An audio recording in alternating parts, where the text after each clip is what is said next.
क्या आपने कभी सोचा है, उस आखिरी पल के बाद जब धड़कनें रुक जाती हैं, सांसें थम जाती हैं और शरीर ठंडा पड़ने लगता है, तब असल में क्या होता है? क्या सब कुछ खत्म हो जाता है या यह एक नई शुरुआत है? आज हम उस पर्दे को उठाएंगे जो जिंदगी और मौत के बीच है। तैयार हो जाइए एक ऐसी यात्रा के लिए जिससे आज तक कोई नहीं बचा। दोस्तों, मौत एक कड़वा सच है, लेकिन सबसे बड़ा रहस्य भी। इंसान सदियों से ढूंढ रहा है कि हम मरने के बाद कहाँ जाते हैं। क्या आत्मा जैसी कोई चीज है या हम सिर्फ न्यूरॉन्स का जाल हैं? आज के इस वीडियो में हम किसी धर्म का पक्ष नहीं लेंगे, बल्कि विज्ञान और दर्शन का एक अनोखा संगम देखेंगे। हम बात करेंगे उन अनुभवों की जो मौत के दरवाजे से लौटे। हम समझेंगे उस ऊर्जा को जो कभी नष्ट नहीं होती। अगले कुछ मिनट में आपकी सोच बदलने वाली है। मौत की प्रक्रिया सिर्फ धड़कन का रुकना नहीं है, यह एक अलगाव है, एक ऐसी जुदाई जो रूह और शरीर के बीच होती है। कल्पना कीजिए, एक जलते हुए दिए की। दिया मिट्टी का बना है, उसके अंदर तेल है और एक जलती हुई लौ है। जब तेल खत्म हो जाता है तो लौ बुझ जाती है, लेकिन क्या रोशनी खत्म हो गई या वह बस अदृश्य हो गई?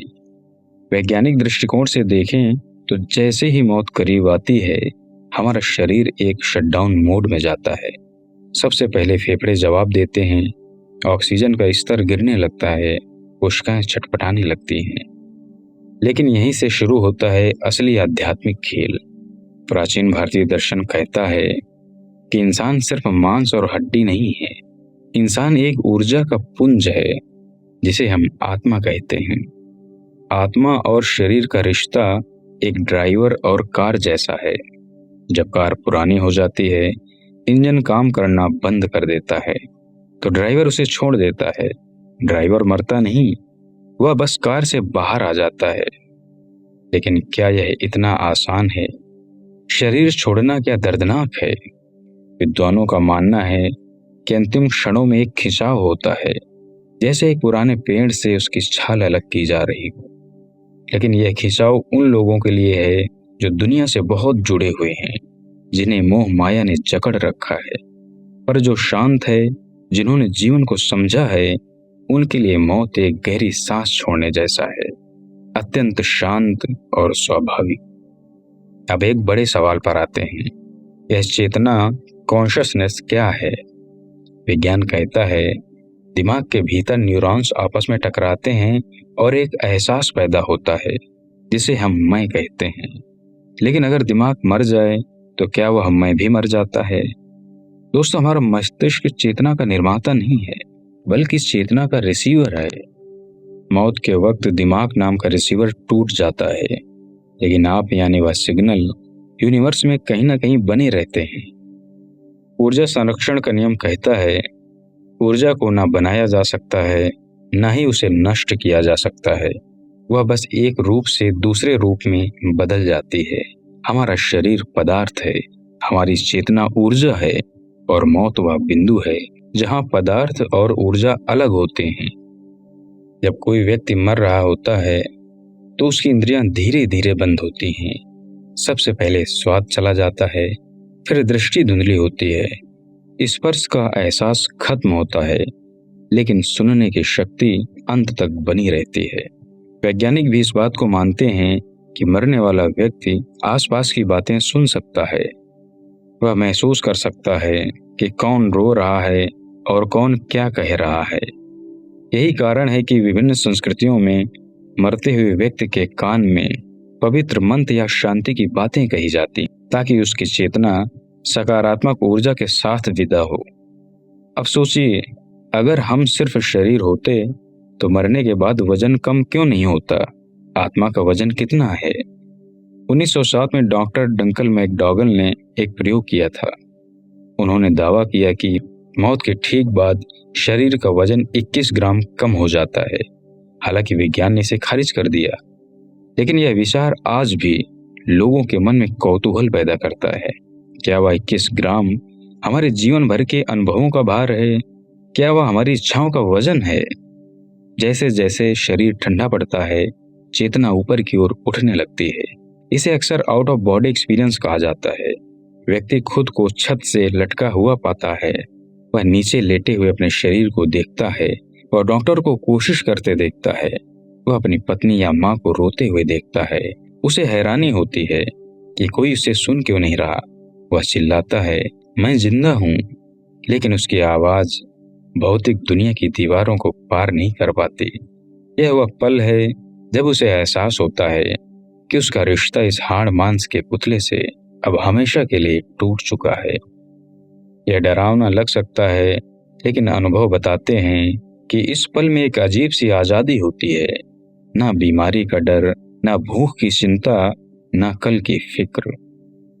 चेतना का यह सफर हमें एक बड़ी सच्चाई की ओर ले जाता है कि हम इंसानी अनुभव लेने वाली आत्मा हैं, ना कि आध्यात्मिक अनुभव लेने वाले इंसान। शरीर का त्याग एक विदाई है। जैसे एक नदी समंदर में मिलती है, नदी का नाम और आकार मिट जाता है, लेकिन उसका अस्तित्व खत्म नहीं होता। वह विशाल हो जाती है, अनंत हो जाती है।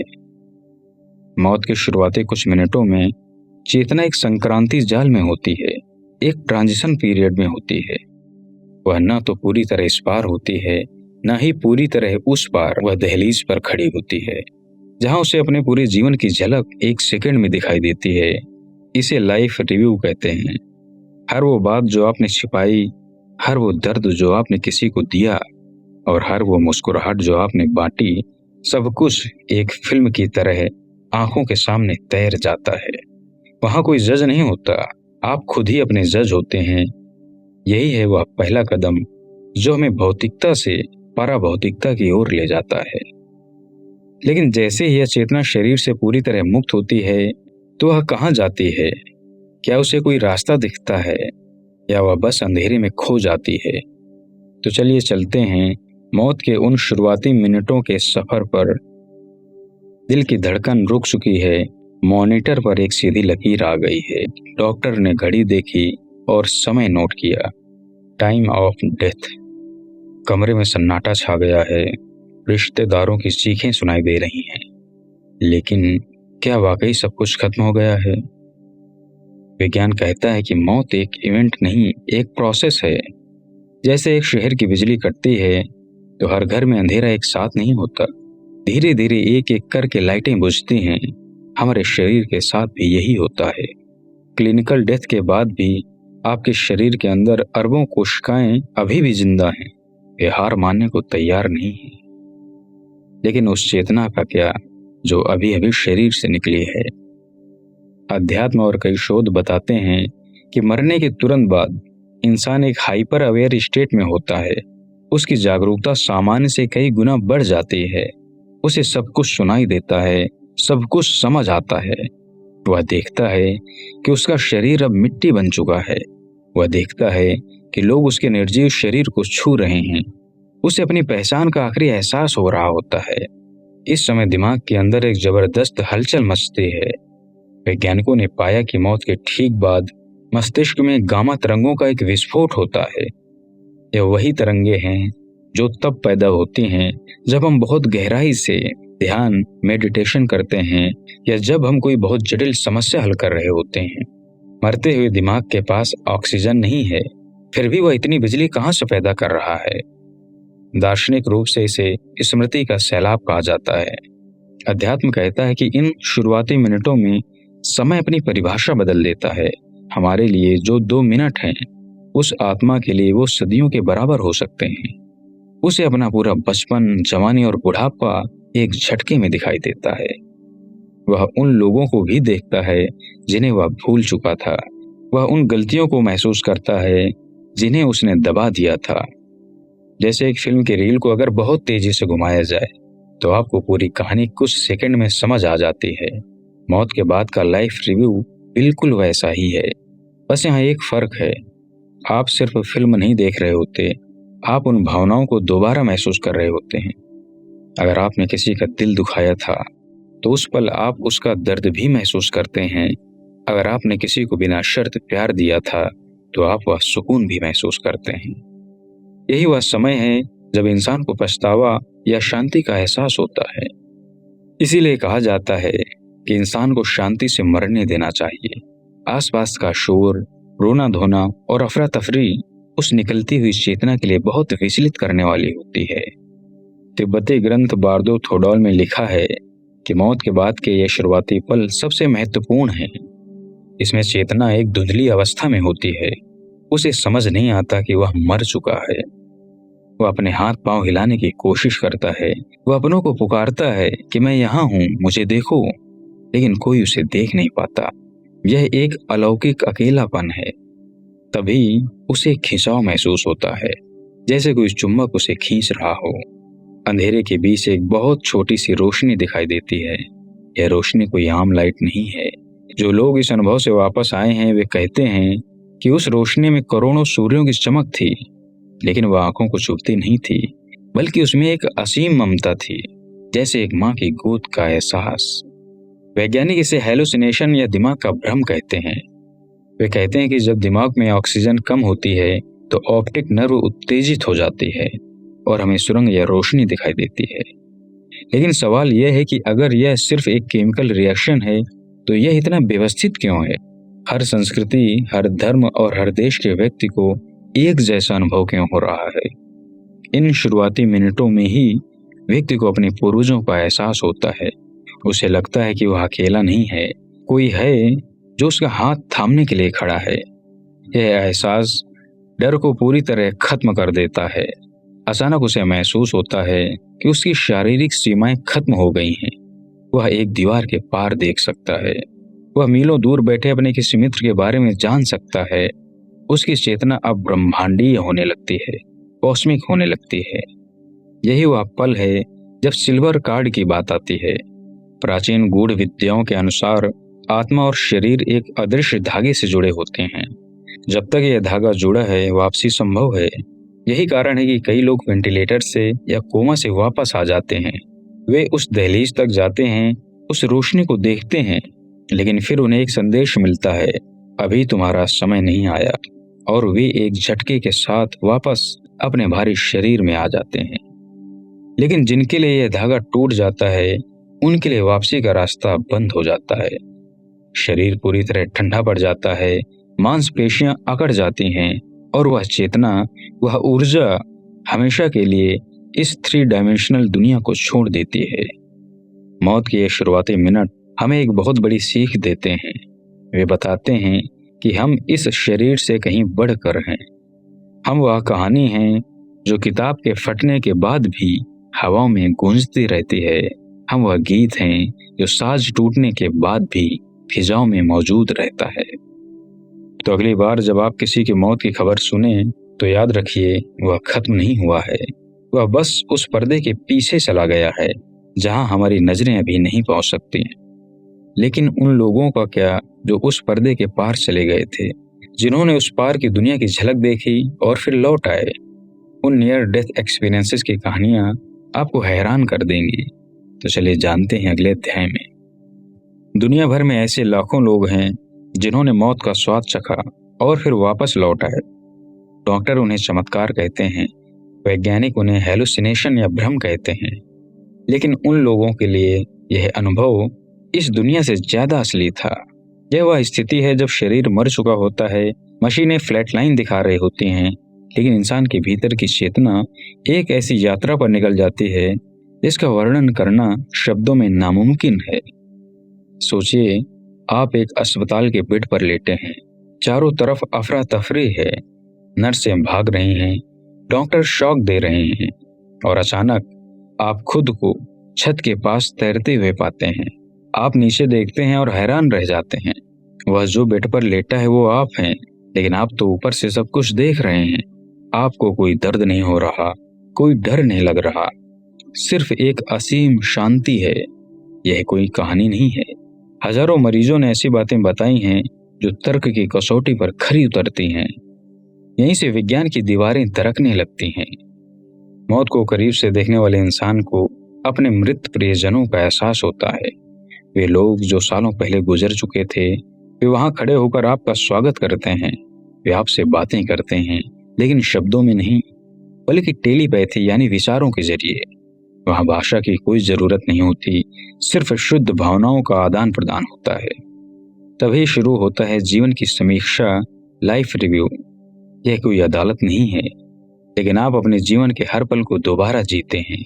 आप देखते हैं कि जब आपने किसी गरीब की मदद की थी तो उसे कैसा महसूस हुआ था।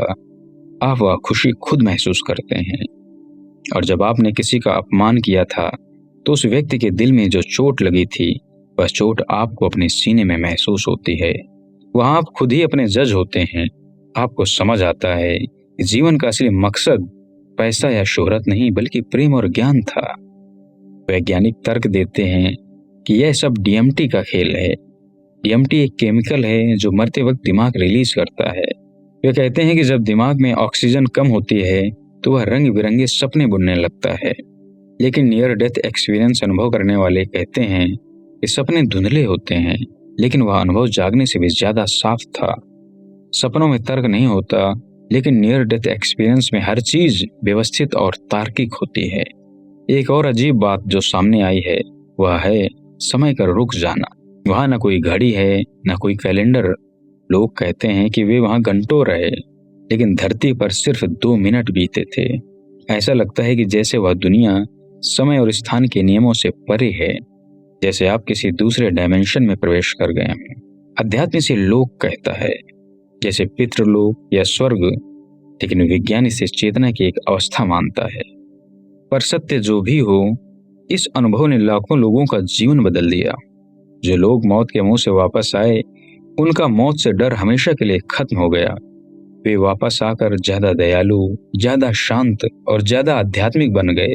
उन्हें समझ आ गया कि मौत अंत नहीं है, बल्कि एक कमरे से दूसरे कमरे में जाने जैसा है।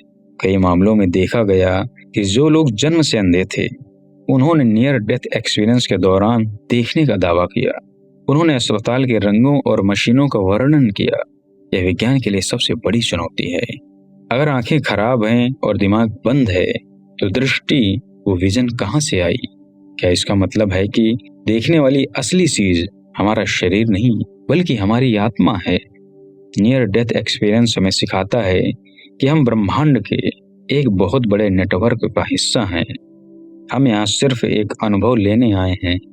जैसे एक एक्टर स्टेज पर नाटक करने जाता है, नाटक खत्म होने के बाद वह मेकअप उतारता है और अपने असली घर लौट जाता है। मौत वही मेकअप उतारने की प्रक्रिया है, लेकिन हर कोई आगे नहीं जा पाता।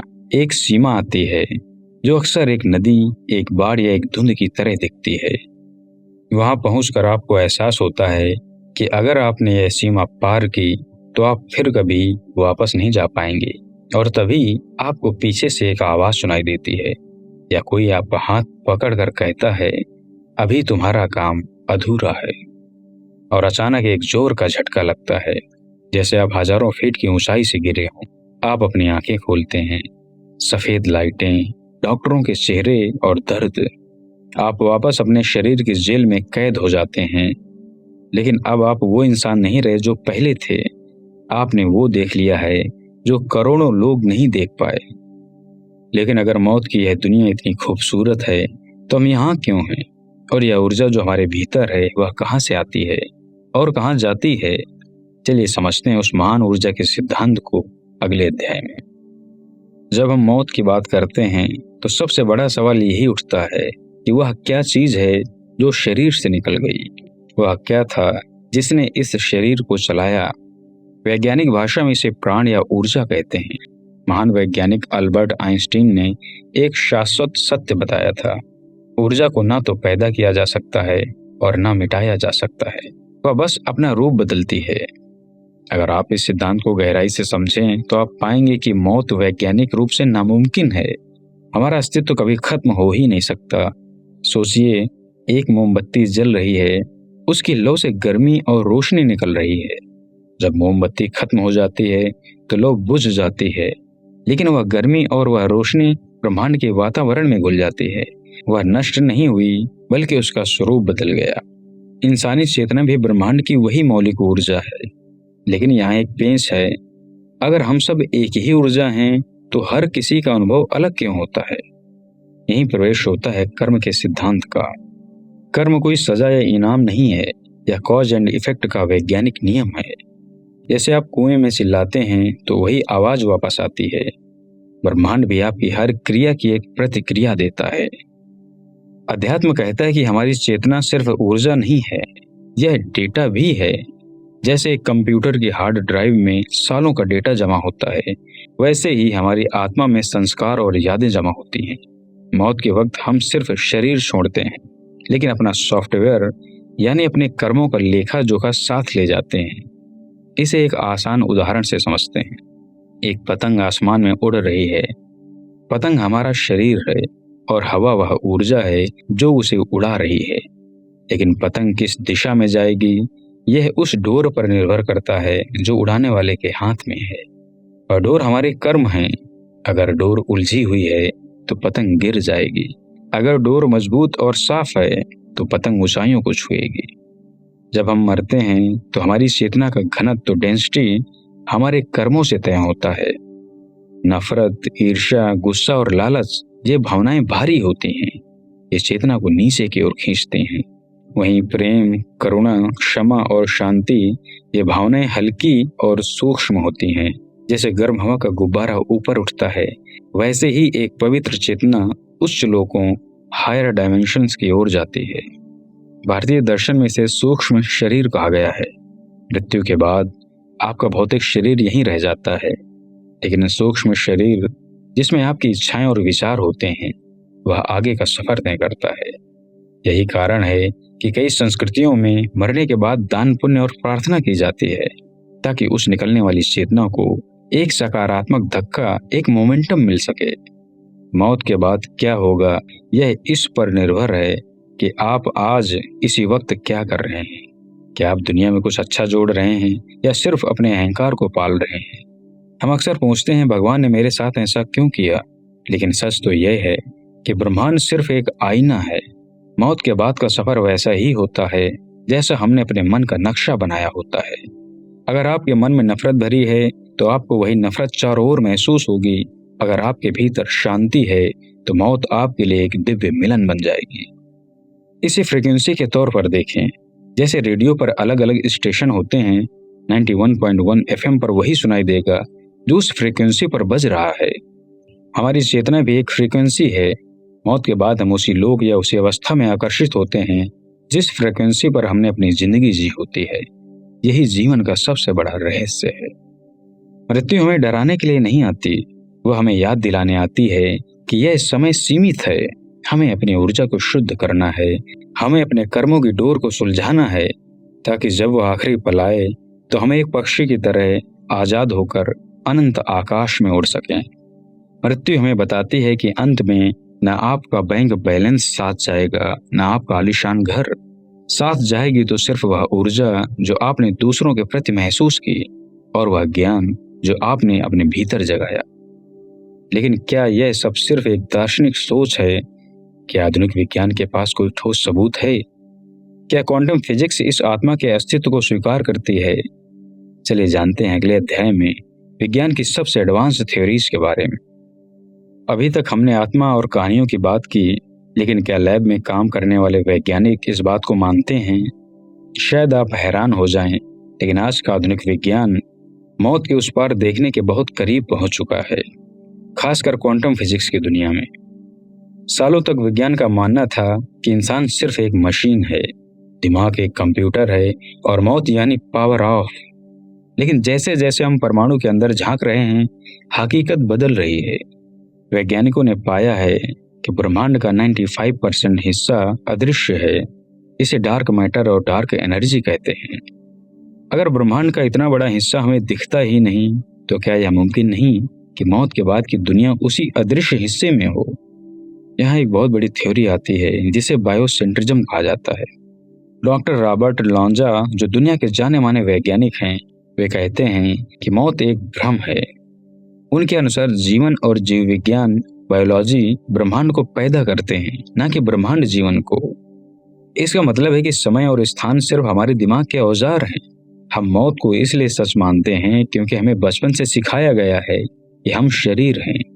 लेकिन अगर समय मौजूद ही नहीं है तो अंत कैसा और मौत कैसी? इसे एक उदाहरण से समझते हैं।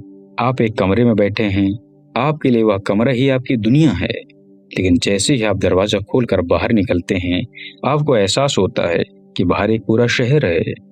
मौत शायद वही दरवाजा खोलना है। हमारा दिमाग जिस दुनिया को सच मानता है, वह सिर्फ एक सीमित फ्रिक्वेंसी है। दोस्तों, अब बात करते हैं मल्टीवर्स की। क्वांटम फिजिक्स के अनुसार अनंत ब्रह्मांड एक साथ मौजूद हो सकते हैं। हो सकता है कि इस ब्रह्मांड में आपकी धड़कन रुक गई हो, लेकिन किसी दूसरे समांतर ब्रह्मांड में आपकी चेतना अभी भी सक्रिय हो। ऊर्जा कभी खत्म नहीं होती, वह बस शिफ्ट हो जाती है। क्या मौत सिर्फ एक ब्रह्मांड से दूसरे ब्रह्मांड में जाने का ट्रांजिट पॉइंट है? मेटाफिजिक्स में इसे लोक कहा गया है, विज्ञान आज उसे डायमेंशन कह रहा है। नाम अलग हैं, लेकिन इशारा एक ही तरफ है कि हम जो देखते हैं वह सच का सिर्फ एक छोटा सा हिस्सा है। एक और बड़ा सवाल, होश यानी कॉन्शियसनेस कहाँ रहता है?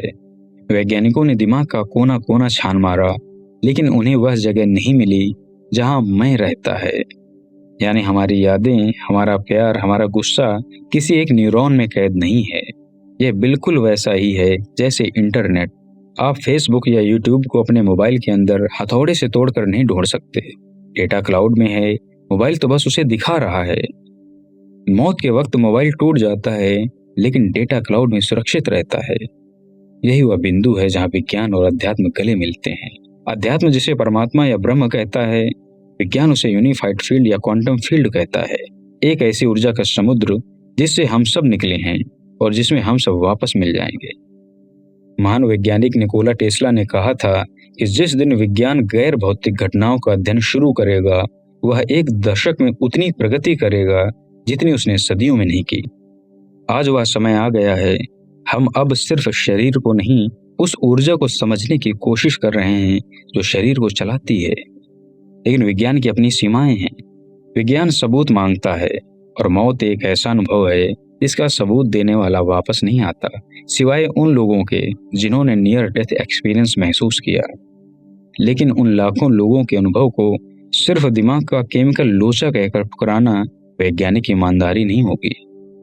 मौत के बाद क्या होता है, शायद विज्ञान इसका जवाब कभी समीकरणों में ना दे पाए, लेकिन क्वांटम फिजिक्स ने इतना तो साबित कर दिया है कि मौत अंत तो बिल्कुल नहीं है। यह क्वांटम लीफ है, एक ऐसी छलांग जो हमें भौतिकता की बेड़ियों से अनंत की आजादी की ओर ले जाती है। मेटाफिजिक्स कहती है कि मौत के बाद हम अपनी वाइब्रेशनल फ्रीक्वेंसी के हिसाब से सफर करते हैं, जैसे एक रेडियो स्टेशन ट्यून होता है।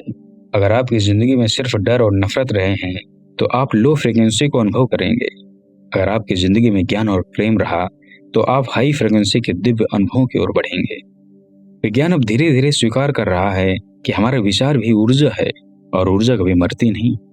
इसका मतलब है कि आपके विचार, आपकी भावनाएं आपके मरने के बाद भी ब्रह्मांड के ताने बाने में हमेशा हमेशा के लिए अंकित हो जाती हैं। आप मर कर भी नहीं मरते। आप सितारों की धूल में हैं, आप बहती हुई हवाओं में हैं, आप उस शून्य में हैं जहां से सब कुछ शुरू हुआ था।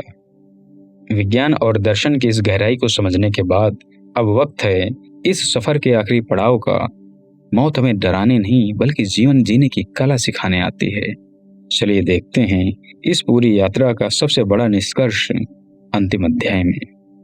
हमने विज्ञान को समझा, हमने रूहानी यात्रा की बात की, हमने उन गलियारों को देखा जहां से लोग लौट कर आए। लेकिन इस पूरी चर्चा का हमारे आज से क्या लेना देना है? मौत को समझना क्यों जरूरी है? सच तो यह है कि मौत का डर ही हमें जीने नहीं देता। हम भविष्य की चिंता में मरते हैं, हम चीजों को पकड़ने की कोशिश में मरते हैं। लेकिन जिस दिन हम यह मान लेते हैं कि मौत सिर्फ एक बदलाव है, अंत नहीं, उसी दिन से हम जीना शुरू करते हैं। स्टीव जॉब्स ने एक बार कहा था कि मौत इस जिंदगी का सबसे बेहतरीन आविष्कार है, क्योंकि यह पुराने को साफ करती है ताकि नए के लिए जगह बन सके। अगर मौत ना होती तो जिंदगी उबाऊ हो जाती, उसकी कोई कीमत नहीं होती। जैसे एक फिल्म इसलिए खूबसूरत है क्योंकि उसका क्लाइमेक्स है, एक गाना इसलिए मीठा लगता है क्योंकि उसकी आखिरी धुन करीब है। मौत हमें सिखाती है अटैचमेंट और डिटैचमेंट का संतुलन।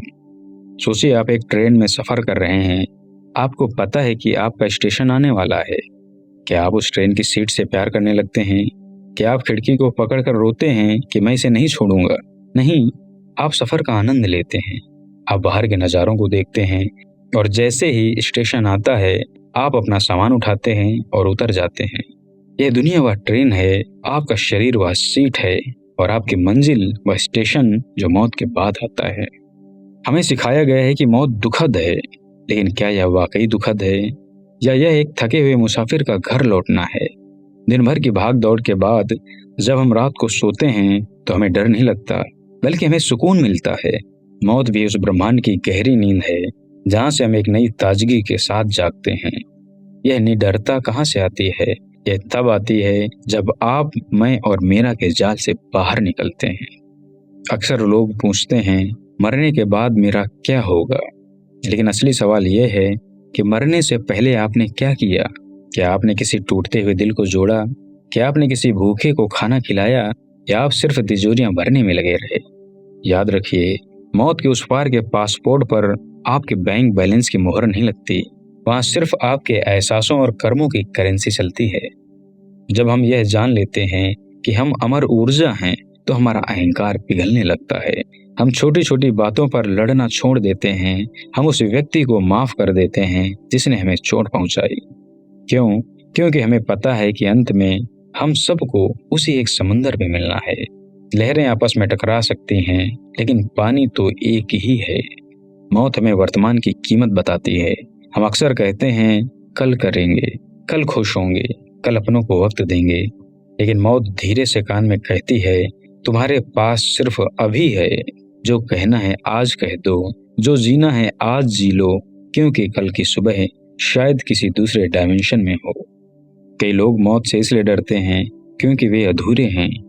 उन्होंने अपनी जिंदगी दूसरों के हिसाब से जी, उन्होंने अपने सपनों को मार दिया। लेकिन जो व्यक्ति अपनी जिंदगी को पूरा जी लेता है उसके लिए मौत एक पके हुए फल की गिरने जैसी है। बिना किसी संघर्ष के, बिना किसी शोर के वह बस गिरता है और मिट्टी में मिल जाता है, अगले मौसम में एक नया पेड़ बनने के लिए। इस पूरी चर्चा का सार यह है कि मौत एक रहस्य है और रहस्य ही रहना चाहिए। अगर हमें सब कुछ पता चल जाए तो जिंदगी का रोमांच खत्म हो जाएगा। यह अनिश्चितता ही है जो हर पल को कीमती बनाती है। इंसान के रूप में हमारा जन्म एक दुर्लभ मौका है, इस ब्रह्मांड को महसूस करने का, सितारों को देखने का, प्यार करने और प्यार पाने का। मौत इस मौके का अंत नहीं है, बल्कि इस अनुभव की ग्रेजुएशन सेरेमनी है। आपने यहाँ जो सीखा, जो अनुभव किया, वह अब आपकी आत्मा का हिस्सा है। तो जब भी मन में मौत का डर आए, आंखें बंद कीजिए और अपनी सांसों को महसूस कीजिए। हर सांस जो आप अंदर लेते हैं वह जीवन है, और हर सांस जो आप बाहर छोड़ते हैं वह एक छोटी सी मौत है। हम हर पल मर रहे हैं और हर पल जी रहे हैं। इसे स्वीकार कर लेना ही सबसे बड़ी बुद्धिमानी है। दोस्तों, डरिए मत, बल्कि इस यात्रा का सम्मान कीजिए। जिंदगी को इतनी गहराई से जियो कि जब मौत आए तो वह आपसे हाथ मिलाए और आप मुस्कुराते हुए कहें सफर खूबसूरत था, अब अगली मंजिल की ओर चलते हैं। दोस्तों, उम्मीद है कि इस यात्रा ने आपके मन के कुछ सवालों को शांत किया होगा और कुछ नए सवाल भी पैदा किए होंगे, क्योंकि सवाल ही हमें सच के करीब ले जाते हैं। मौत के बारे में आपकी क्या राय है?